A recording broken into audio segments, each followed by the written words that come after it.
Comment oser demander quand on est timide? Je sais que ça peut être une très grande peur quand on est timide, introverti, d'aller parler aux autres et de leur demander quelque chose. Et justement, je voulais vous donner trois conseils. Si vous êtes justement timide, introverti, que vous avez du mal à oser parler à des inconnus ou demander des choses à des gens, contacter des personnes que vous connaissez pas, des personnes connues, ou même des personnes que vous connaissez à qui vous avez du mal à formuler des demandes pour avoir un oui qui est dans votre sens. Pourquoi j'ai un masque? Vous allez comprendre pourquoi et je vais vous expliquer justement le principal problème et la métaphore de ce masque.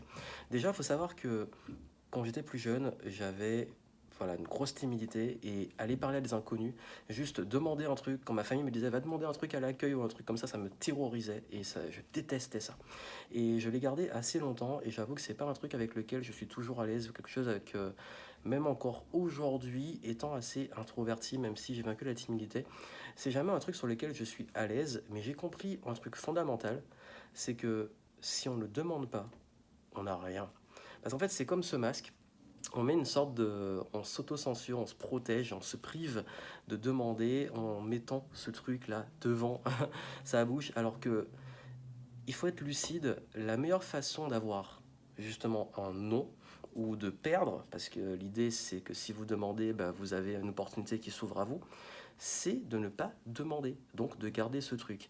Alors que si vous voulez justement ouvrir beaucoup plus d'opportunités, c'est en ayant le courage enfin de porter votre voix et d'aller demander aux gens en retirant voilà, ce masque, cette frontière qui vous empêche de le faire. Pourquoi? Parce qu'en fait, les opportunités appartiennent aux audacieux.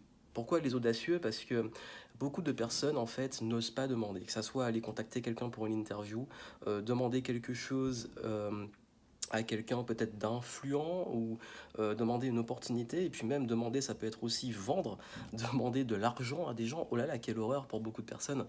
Tout ça en fait ça fait partie de ce qui est de demander et le gros problème c'est que tant que vous restez dans le fait de ne pas demander, bah, vous laissez juste bah, tous ceux qui auront l'audace de le faire passer. Quand je dis devant vous, c'est pas une compétition mais plus dans le sens bah, si vous voulez faire par exemple aller contacter quelqu'un pour un événement pour qu'il intervienne pour une interview ou autre, bah, si vous le faites pas, sachez que beaucoup de personnes osent même pas le faire également. Donc ce que je vous dirais, la première chose déjà, et vous l'avez compris, c'est juste oser demander. Comment demander? Il n'y a pas une bonne façon de demander si ce n'est une bonne attitude. La bonne attitude, c'est soyez sincère et soyez dans une énergie positive. Parlez avec votre cœur, soyez vraiment dans aussi de la transparence sur votre intention, qu'est-ce que vous demandez, pourquoi, en quoi ça vous fait plaisir si la personne accepte votre demande.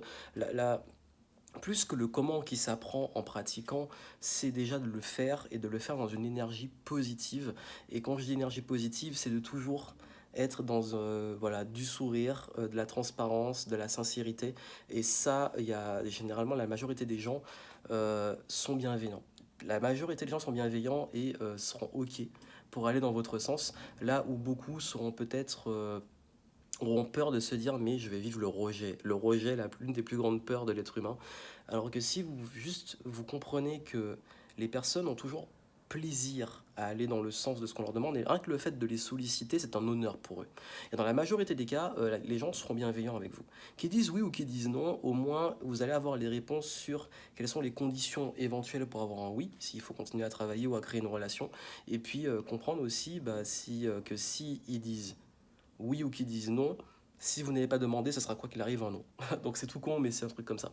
Également, intéressez-vous aussi à la personne, parlez de, voilà, je crois que c'est intéressant de comprendre que vous n'êtes pas là pour prendre à la personne ou profiter de la personne, mais plus que, voilà, s'il y a une sincérité et tout dans la demande, généralement, juste intéressez-vous à l'autre, parlez de lui, et ça évitera que les personnes se mettent sur la défensive en se disant, mais encore quelqu'un qui veut soit me vendre un truc ou qui veut me prendre un truc, ou qui veut le profiter d'avoir vraiment cette énergie de pas être dans une énergie de manque et de demande.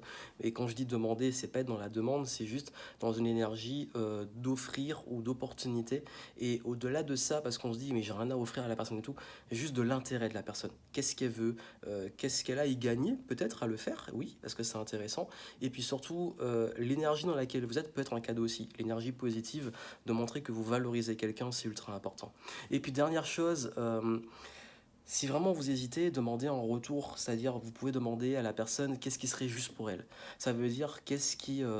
ça peut être une petite formulation à la fin si vous avez vraiment du mal, c'est lui dire ben, quelles seraient les conditions pour accepter, vous montrer que vous êtes ouvert à ces conditions et à ses intérêts. Ça montre aussi qu'il y a un réel intérêt pour l'autre. Donc je crois que si vous arrivez à appliquer ça, je pense que ça pourra vraiment plus vous aider à passer cette barrière que beaucoup ne passent pas, qui est juste d'oser demander et de pouvoir justement avoir une démarche beaucoup plus axée sur le fait d'ouvrir des opportunités parce que comme je vous dis, la majorité des gens n'osent pas demander. Donc soyez cette minorité audacieuse qui va faire ce premier pas. Et ça peut vous aider. En dessous, je vous mets des petits conseils pour mieux appréhender vos relations avec les autres. Allez, osez demander. À très vite.